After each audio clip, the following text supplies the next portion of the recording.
بێگومان هەموو کۆمەڵگایەک کە لەسەر ئەم گۆی زەویە ئەژیت طبعاً زمانیش خۆی کە پێی ئەدوێ پێی بڵین پێی ینی پێی ئەدوێ داخفێ و طبعاً ئەم زمانە گرنگیشی زۆری لە ژیانی ئینسانەکانە هەیە و بەداخەوە ئەو گرنگیە لای ئێمە طبعاً کاڵ بۆتەوە لەبەری کە لە ئێستای هەرێمی کوردستانە بڵین لەسەر ئاستی حکوومەت هیچ بایەخێکی نەداوە بە ئەوەی زمانێکی ستانداردی نەتەوەی دروست بێت بێگومان ئەم ئەرکەش ئەکەوێتە سەر ئەستۆی نەک با بڵین مەسەن تاکە کەس یا با بڵین حیزبێکی دیاریکرا و بەڵکو ئەکەوێتە ئەستۆی مەسەن موەسسەکانی حکوومەت بۆ نمونە ئێمە کە دژایەتی فاشێتمانە کرد لە کاتی سەدام حوسێن و حیزبی بەعسدا لە بەغا دەستگایەکە بە ناوی کۆڕی زانیاری کوردەوە و ئەم کۆڕی زانیاری کووردە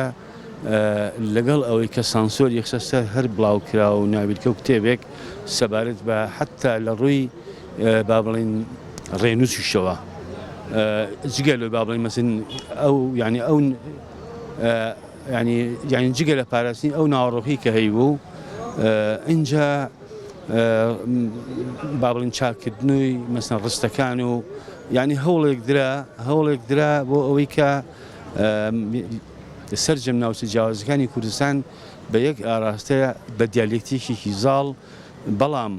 بەبێ مەسەن لەباربردون لە ناوبردن دیالێکتەکانی کە بدوێن و بێگومان تەمان ڕۆڵی با بڵین پەروەردە بابکردی پەروەردە لەمەیە زۆرە ئەبینین ئێمە لەو کتێبانی کە ئەمڕۆکە میتۆدن یا بەڵێن منهەجی خوێندنە مەسەن زۆر وشە و زاراوی تایە کە نە لە مەسەن لە ئاستی با بڵێن سەرەتاییەوە بنەڕەتیەوە نەعقڵی ئەو مناڵە کە لە تەمەنێکی دیاریکراوەیە ئیستیعابێکە دواتە با بڵین دەی تێگات ئەمە جگەلەوەی کە مەسەلەن بە حسابی خۆیان بەم شێوەیە زمانی ستاندارد دروست دەبێت بەڵام ئەمە جگەلەوەی کە زیانی گەیاندووە بە زمانی دایک هیچ قازانجی بەروپێشوێنێکی تیانە بووە ئەبێ دایک و باوکان هەوڵ بن مناڵەکان بۆ شێوە پەروەردەکەن کە زمانی دایک پیرۆزە زمانی خۆیەتی چکە تۆ بچیتە هەر وڵاتیان هەر زمانە بزانی وەکو زمانی دایک نابێ چکە پەروەردە و فێرکردنی زمانی دایک بۆ شێوەیە کە تۆ هەر لە مناڵیەوە کە لە دایکە بی هەتا گەورە بوونیان ئەبی بە شتێک دوایی کە